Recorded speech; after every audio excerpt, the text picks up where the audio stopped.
Hey Familia, Igni here. Welcome back to another Shadowverse video. The Resurgent Legends portal drop is here, meaning all of the cards are revealed. Let's talk about the cards we haven't seen yet from previous reveals. Now, I am also still in my hotel recording this on Christmas Day.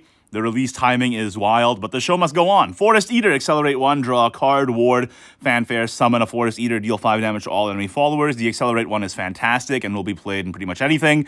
The body is never going to be relevant. Giant Hornet, 4play.23. We previously saw this was a token, but it's also main deckable. Stormbane, fanfare, if it's your 8th turn or later, summon Assault Hornet, evolve summon Assault Hornet, and Assault Hornet is a 2/1 Rush Bane, last words, restore 2 defense to your leader. I don't think this card's ever going to be played. It doesn't really advance any win condition. It's not good enough for control either. It's just kind of a body that generates other bodies, and they're all mid. Next, Florida Fairy, 3/2/3. Put a Fairy Wisp into your hand, restore 2 defense to your leader. I don't think this is going to be played. We saw with Ageless Traveler, a 2play.22 that puts 2 Fairy Wisps into your hand. Wasn't good enough to be universally played either, so one that's even heavier at 3 play points, which is a huge deal, by the way, is probably not going to be played.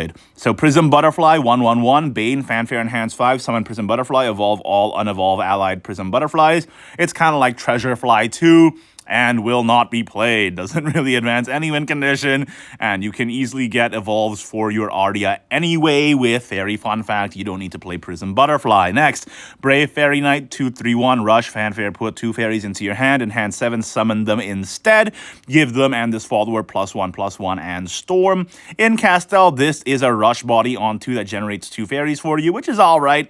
Enhance 7 is probably not going to be relevant ever. I think it's playable, but I'm not super excited about it either, but it is a much better Fairy Whisperer, so it can't be that bad. Next, IV Coils, deal 3 damage to an enemy follower. If at least 2 other cards were played this turn, it can't attack until the end of your turn, or until the end of your opponent's turn. I don't think this card is very strong. Seems like it's not worth putting into your deck. It doesn't cycle, it only deals 3 damage. There's other ways you can control the board as Forestcraft, especially with all the control tools they're pushing in the set anyway. And the payoff for meeting the condition of this is just delaying an attack by a turn. Could work in a controlling deck where you're like, delay one of their big bodies, but a lot of the win conditions in this game are fanfare anyway, and this is only a reactive tool, so I don't think it's going to be that good. Next up for Swordcraft, we haven't seen Brutish Buccaneer, a 4play.44 rush, clash, put Gilded Necklace into your hand during your turn. When this follower's attack or defense is increased by an effect, evolve it, and when it's evolved at the end of your turn, fully restore this follower's defense. I don't think this card is remotely good enough to be seen in Constructed Loot Sword. Way too slow. It does have weird synergies with Charlemagne, though, because, you know, whenever you buff a follower, a neutral follower in Charlemagne, it evolves. This one also gives you a buff and also evolves when buffed, but it also doesn't really fit into that either. I don't think Brutish Buccaneer is going to be played. Next, Loyalty's Reward, 1 play point. Put a random follower from your deck into your hand. Select an allied follower. If it's a Swordcraft follower, give it +1 defense and ward. If it's a neutral follower, give it +1 attack and rush. I think this card is very, very good. It's a 1 play point cycle, and it also helps with your Charlemagne deck. Free evolves for your neutral followers. Next, We Great Sword Warrior, 3play.22, fanfare, destroy a random enemy follower. Enhance 7, destroy 3 instead. Evolve this follower. Storm Drain. I don't think this is going to be relevant in Constructed. Seems okay in Take 2, though. And that's kind of nice as a 4/4 Storm Drain and board clear in Take 2. Next, Princess of Gratitude, 2/2/2, last words, draw a card. Evolve, put a random 1 play point follower from your deck into play. It's kind of whatever. I don't think it's better than evolving Despotic Pawnmaker at all. And again, with Loyalty's Reward giving Sword more cycle, the last words of this seems less relevant as well. Tristan, Triumphant Knight, 5/5/2, rush, fanfare, evolve this follower, strike, draw a card. Last words, summon another Tristan. Seems quite bad. Very low stats for the cost you're paying for it. And all it does is trade 1 body and draw 1 card. It summons another 5/2 off the back, but like, who cares? The draw isn't even on Clash, so you have to be the one striking. I don't like it. Swashbuckling Steel, 6 play points, summon Buccaneer, Cannoneer, Marine Raider, give +2/+2 to all allied followers. If you can get a board to stick, this buff could be relevant, similar to how Puppet Workout is, but at 6 play points, it's even more expensive, harder to balance in your list. It's not flexible like Puppet Workout is, because it can just brick your hand if you draw it. And getting a Buccaneer, Cannoneer, and Marine Raider is okay, but In Constructed, I don't think it's relevant at all. I don't really like Swashbuckling Steel. Again, if you can get a board to stick, maybe you play all white on 5 and then that on 6, that could maybe do something, but I don't really believe in that super hard. I think Puppet Workout is strictly better.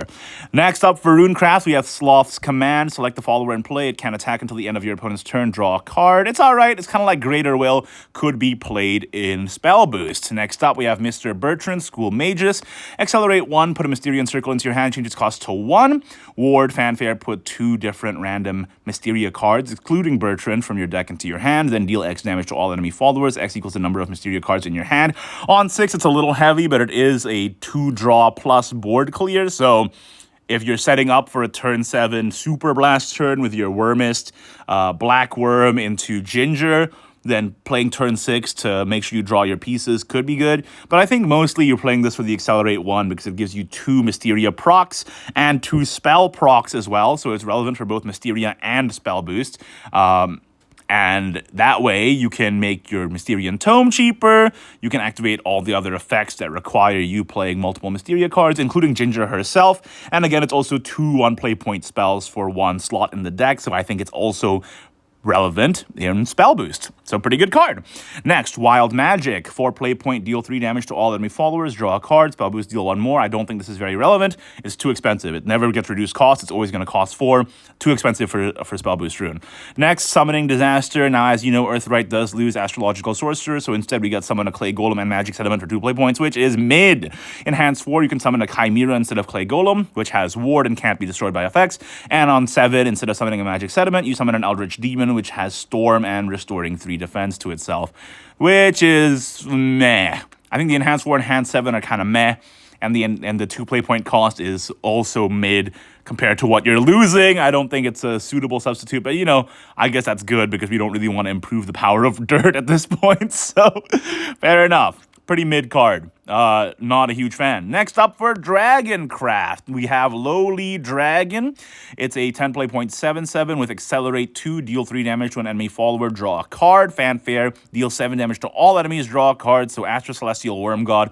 This is a 5 play point 7/7, 7 damage AoE and cycle, which is alright. Of course, it does require you to draw it into your hand before you play your Celestial Worm God, because Celestial Worm God doesn't do it for the deck. It also means that you can play a big dragon deck without bricking, because it does have an Accelerate that you can play, similar to the Mermaid Commander that we saw yesterday. So if Big Guy Dragon is going to be a thing where you just play a bunch of heavy bodies instead of setting up an OTK with Relic Dragon instead, then Lowly Dragon could find a place. Beowulf, Accursed Hero. I hate this card. Bane, Fanfare, Enhance 5, gain +1/+1, and drain. Evolve this follower at the end of your turn. Destroy a random enemy follower with at least 5 defense. It's at the end of your turn. It's not even like during the turn. So if they have like a big ward, you have to not be able to attack with Beowulf. You just sit. Otherwise, it's a 2/2/2 with Bane that doesn't really do anything. And then the Enhanced 5 is, you know, you get a 5/5 drain, I guess. But then I don't know. I think the Enhanced 5 is okay. Especially in Dragon, you can ramp into this and then like potentially trade 2 at the end of turn effect and heal 5. You know what? The more I look at it, I'm starting to be a little less harsh on it now, actually. I was super harsh on it on first impression, as you saw just now when I opened this page, but now I'm thinking you can ramp. It's a mid-game, like, heal and double trade, potentially. It's okay, all right? Fine. I'll concede. It's okay. Next, Sacred Winged Fish. Rush, if Overflow is active for you, gain Storm. I mean, could be good, right? You buff this with Forte, maybe. I don't think it's horrible, but I also don't think it's great. And it's not very good in Take 2. It's pretty horrible in Take 2. But in Constructed, if you're just playing Storm guys, then maybe, but I'm being very optimistic. This is like full-on copium now. I don't think it's actually good. But it could work if you're just playing Storms. That's all I'm saying. Next, Lucky Mermaid. 2/2/2, buff your deck by 1 defense. Ugh. And it's not academic. Ugh. Evolve, buff your deck again, and give +2 to a dragon followers in your hand. Okay, so it's hand buff, which is nice. So if you already have a hand of like Striker and Joe and whatever else, you at least can make your hand better, so you're not always reliant on drawing it off the top, but not being academic And having a very weak base form without evolve means that I'm not super excited for Lucky Mermaid. Age of Dinosaurs, summon Hellflame Dragon for 4 play points. That is truly horrible. Summoning a 4 play point 4/3 is horrendous. If Overflow is active for you, summon an Inferno Dragon. And Inferno Dragon is an 8/8 vanilla. This card is so bad that it's almost... I'm actually kind of upset. That card is so bad, okay? Next, Shadowcraft, okay? Shadow got some really exciting stuff. Evil Exhumer, 3 play point 1/1. Put a random neutral follower that originally cost 2 play points or less from your deck into play. Last words, restore 1 defense to your leader. Evolve, do the same effect again, and recover 1 play point. It's sort of like Otherworld Gatekeeper, but for neutral followers, and it is insane. It's so good for the Dark Alice archetype that I can't even... Like, it's being pushed so hard to the Dark Alice archetype. This puts 3 bodies into play, and it's essentially a draw too, because it's from your deck. It activates your Dark Alice quest.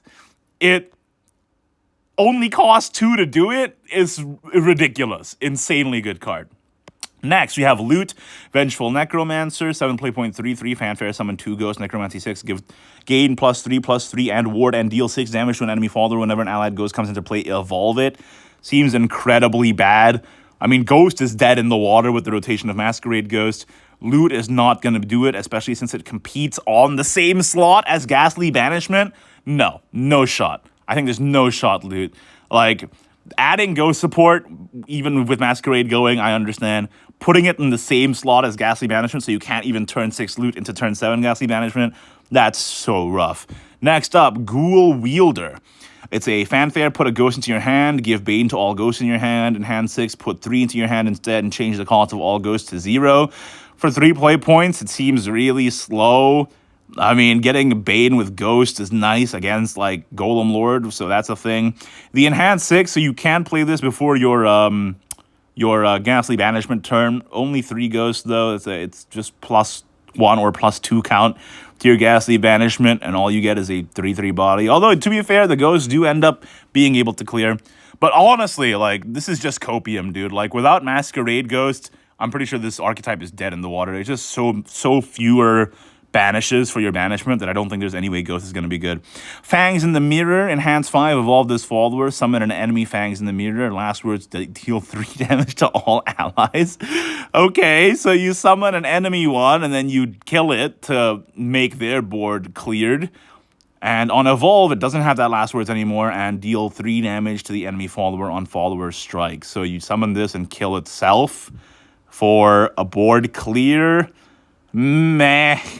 I don't think this has room in any archetype right now. It seems also not good. Next, Marion, Noble Mummy, Crystallize 2, Countdown 3, Summon Marion. When this follower comes into play, Necromancy 4, evolve it, and on evolve it has Ward, Strike, deal 3 damage to all enemy followers, and last words, draw a card. So I guess this is an additional Necromancy card and potential payoff for Viscaria, or a potential activator for Viscaria, I should say. Could you run this in Grave Void Knight is also a question I'm asking, because you can make it come into play, and I think it evolves and then dies, so you get the draw. It's also a last words card for Istendet, maybe? And last word for Dark Alice? No, I don't think it's good enough to slot into most of these decks. I think it's a card that's got interesting implications, but is like the power level is not high enough. But I hope it is good enough, man, honestly. I hope Marion is good enough, because it's an interesting card, and if I can fit this into Grave Void Knight, I will. Well, I guess we'll find out. Finally, we have Haunted Mansion, 1 play point, countdown 3. Whenever an allied follower is banished, gain 1 shadow. Okay, so it's for ghosts. At the end of your turn, put a ghost into your hand. This seems horrible. It seems like not worth the deck slot at all. You get 3 ghosts out of this. Staggered? No way. And I feel like you gain enough shadows anyway with ghosts where you don't need this effect, right? For your Hellfire Strike, so whatever. Next up for Bloodcraft, Waterwing Demon, 3 play point, 2/1 Storm Fanfare, banish 2 random cards from your deck. Strike, deal 1 damage to all enemy followers. If you have 20 cards or less, deal 2 damage instead and draw a card. I mean, seems good for the Banish archetype. There's a lot of Banish cards being supported for this deck, so like this is sort of a halfway house. You play Waterwing Demon to get to under 10, but if you have under 20, it helps you get there by another 3 count. I think it's actually not bad, man, because you can just play this mid-game, go face with it, and potentially still deal 2 damage AoE and draw. I think it's good. Next, Buller, Child of Evil. It's another Banish support card. You have at least 2 play points and 10 cards or less. Play it as Heavensworn or Hellsworn. But base form, it's Fanfare, banish 2 random cards from your deck, banish a card from your hand, put a copy of it into your deck, draw a card, so the basic effect. And the payoff is that it becomes a ward with banish a card from your hand, put a copy of it into your deck, draw 2 cards, so it can help you set up to draw into your Milnard or your Hell's Heartbreaker. Pretty good. Or you can play it as Hellsworn, which destroys 2 random enemy followers and restores 4 defense to your leader. A more defensive play if you think you can't end up finishing the game this turn or the turn after with your Milnard. You can play it for Hellsworn to keep yourself alive. Also not bad. I think this card is actually quite strong. Next, Crimson Talon Strike. Summon 2 Forest Bats. Put 2 different random Bloodcraft followers from your deck into your hand. Then if you have 10 cards or less in your deck, evolve the summoned Forest Bats. This card seems really strong. It's quite literally just Unleash the Nightmare, but better, because you end up having 2 3/3 bodies later in the game that help you also activate your Milnard and whatever under 10 quests. So yeah, it's a 1 card, draw 2, summon 2, and then if you're already close to quest completion, the summon 2 also becomes 3/3 bodies that can trade. Yeah, seems quite strong. Next, we have Bolt Devil, 8 play point 6/6. Summon 2 Bolt Devils at the end of your turn. Deal 6 damage to an random enemy follower and then 2 damage to the enemy leader. Yep, it's a take 2 card. Will not see any play in Constructed. Next, we have Fierce Disciple. Fanfare, deal 1 damage to your leader. Last word, summon a Forest Bat. Fantastic Wrath card, honestly. Like, pretty good as a 1-drop in Wrath, but losing Howling Demon, that's the name. That's painful for Wrath, so I really don't know. Warped Fusion, banish 2 random cards from your deck, deal 2 damage to all enemy followers. Yeah, the fact that this one doesn't really draw is kind of sad. It's alright, though. It's more banish. If you're trying to turbo your under 10 quest as fast as possible, you play this. And it also is an AoE, which is nice in the early game against aggro stuff like Forest, Sword, etc., while also progressing your quest. So you could definitely play it. Alright. The blood cards seem to be the best so far, I'll be honest with you. But let's take a look at Haven now. Catalia, Grand Priestess, ward, banish an enemy follower. Give your leader the following effect. At the end of your turn, restore 1 defense to your leader, not stackable, and is removed after activating 3 times. Seems really not that good. Like, it gives you a De La Fie effect, but only 3 times and not permanently. The banish is okay. I mean, the stats are good for the cost, though, I'll be honest. 5/7 ward for 6 is nice, but I guess you just play this in purely controlling Havencraft or like big Havencraft with the new Lina, right? So you turn 4 Lina, turn 5, you can play Pendulum Almirage, turn 6 Catalia, turn 7 Divine Minister, something like that. Make a super controlling deck that just wins off of the Lina effect damage at the end of every turn. I could see it. And I don't hate it. I think it's probably low end of playable. I'm not super impressed by it, but I don't hate it. Next, Opposing Wings. Speaking of Big Haven, this is a 5-cost card that summons a Holy Lightwing, and then countdown 2 last words, summon Infernal Darkwing. Holy Lightwing is a ward with Evolve, destroy an enemy follower, and Infernal Darkwing is a rush card. So a 5-cost, and the amulet, it's also a 5-cost. So again, this is all support for Lina Heaven's Judge, where if you've summoned followers that are at least 5. Okay, so the amulet doesn't count, but still, it's 2 5-cost bodies for your Lina count. So, is it amazing? Well, you play this on 5, you can 2-for-1 with the Evolve, Destroy Enemy Follower effect, and you get a rush for free at the back of that. I think it's actually okay. Next, Crystalline Tiger. It's a 5/5/5 rush ward, enhance 7, summon 2 of them. It's more big support, but this one is pretty weak. On 5, it's just a 1 body, which sucks. And on 7, you get 3 bodies, which can help turbo your count, maybe. And then alongside the Lina effect, that's enough damage to clear the board. But I feel like it's a little weak to make room for in your deck. That being said, it depends on, in the end, how many bodies you really want to summon. But honestly, I just realized Crystalline Tiger 7 cost conflicts with Divine Minister for the same slot, and Divine Minister is just like 12 times more powerful. So yeah, I think probably Crystalline Tiger, we might not make room for it. Next up, Deep Mist Shaman. Give another allied follower, can't be targeted by enemy effects, and then this itself can't be targeted by enemy effects. Evolve, banish an enemy follower with 3 defense or less. So it's an interesting card, which can help give protection to your valuable followers. Maybe you can even protect the Divine Minister, make it untargetable so they have to trade into it. That could be interesting. But it seems like pretty expensive for this kind of tech. 3 play points for that kind of tech makes it hard to play alongside anything impactful, so I'm kind of not super sold on it. Next, Halls of the Inquisition. Countdown 2 of at least 3 enemy followers are in play. Recover 1 play point and subtract 1 from this amulet's countdown. Last words, destroy a random enemy follower. Draw a card. Maybe an Unariel, but I think it's also kind of mid. Yeah, it's only okay. It requires them to meet a condition, which is harder for you to control. In Unariel, you can play this alongside Unariel to help clear the board and, you know, still go face and cycle. It's playable, but it's not incredible in my opinion. All right, next up, Portalcraft. Getting near to the end now. For Portalcraft, we've seen most of the... we've seen all the legends and golds. We haven't seen this one. Father of Medicine, 3/3/3. Put a random artifact follower from your deck into your hand. Evolve, recover 2 play points. Seems kind of mid. Like, it's an artifact tutor, but you're playing so many artifacts anyway to activate your Agile and all that. So, maybe this can help you tutor Rhino as well, but it seems super... The tutor is not really targeted, really. Like it's put a random artifact follower, but there's so many artifacts in your deck anyway that it doesn't really feel that impactful. And you recover 2 play points on Evolve, but is it worth it to spend your Evolve on Father of Medicine just to draw 1 card compared to the other targets you have in your deck for Evolves? I'm not sold on it. I think it's pretty mid. Holy Biker, 2/3/1 Rush. Put 2 copies of either Analyzing or Ancient in your deck. Last words, draw a card. I think this card is actually pretty okay, man. You can play this before you play your Agile. You get an active turn where you can actually play a follower that can trade and cycle while trying to activate your Agile transmute condition. So I think that card is actually all right.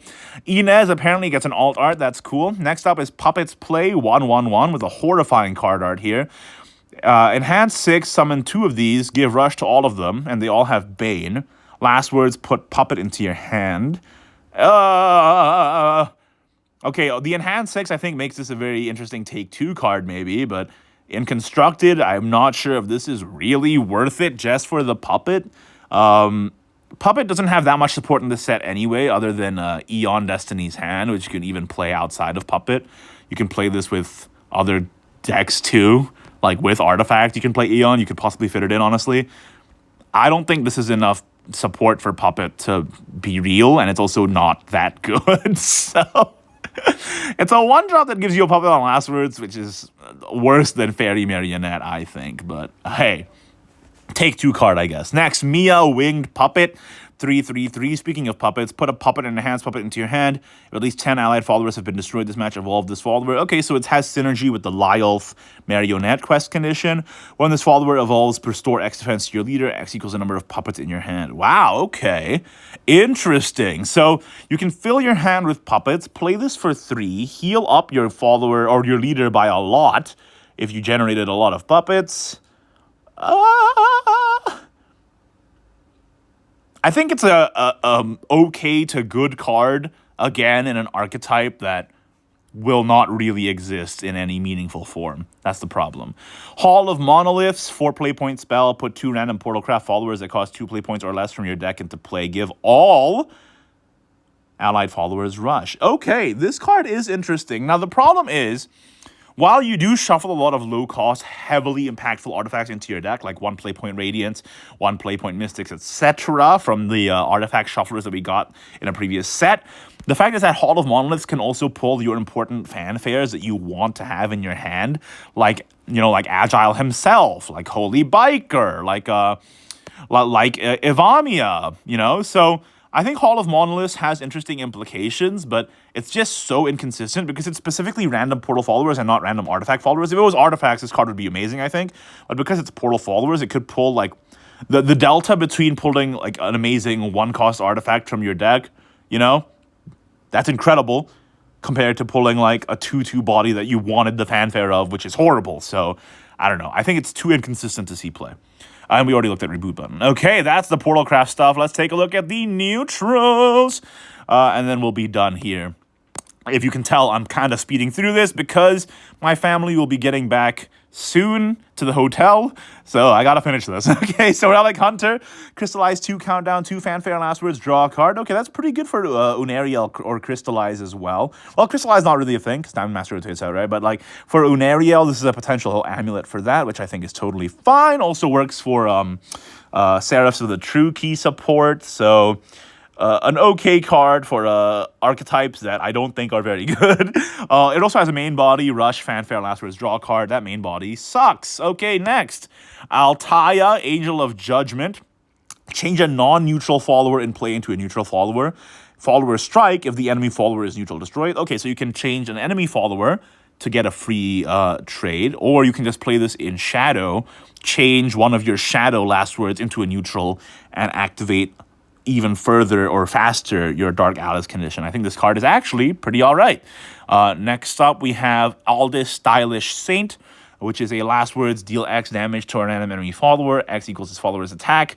Restore Y defense to your leader. Y equals his follower's defense before being destroyed. It's a neutral and it's a Last Words. Both work for Dark Alice. The amount of Dark Alice push is kind of nuts. I think that card is playable in Dark Alice, though. And finally, Valkyria lands during your turn when an allied neutral follower comes into play. Give it +1 attack and rush, and then destroy this amulet. Last Words, draw a card. Fantastic for both Dark Alice and Neutral Sword. Neutral Sword, it buffs a neutral. That neutral evolves because of the Charlemagne effect, and you cycle. And in Dark Alice, I'm pretty sure this counts towards the Last Words counts, doesn't it? Let's double check the Dark Alice card here. If at least 10 allied cards. Yep, it does indeed not only count followers, it also counts amulets. So yeah, fantastic card for both Neutral Sword and Neutral Shadow. So quite good support there. I think the biggest winners from this portal drop, from what we can see, Neutral Shadow, definitely. Neutral Sword got some pretty okay tools as well. And then Under 10 Blood actually got a lot of tools that are very exciting. Artifact Portal got a lot of tools that are quite exciting as well. Not in this drop, but in general. Dragon seems kind of lame, but I will still try it anyway. Big Haven got a lot of exciting stuff. And for Rune, I'm not super sold on this Mysteria push, to be honest, but we'll have to find out. And for Forest, I don't love most of their cards either. So I think Forest might be my biggest loser here. But, you know, maybe there's a Forest savant out there who can come up with a very nice control deck with all these tools. But right now, I'm not seeing it. But, you know, it's hard to predict. I'll be ready to eat my words, I suppose. But for me, first impressions anyway, biggest winner is probably Shadow Blood. And I think mostly Shadow, honestly. I think Shadow looks very interesting. All right, that's this video. Thanks for watching. Like the video, subscribe. I'll see you later. Bye-bye. And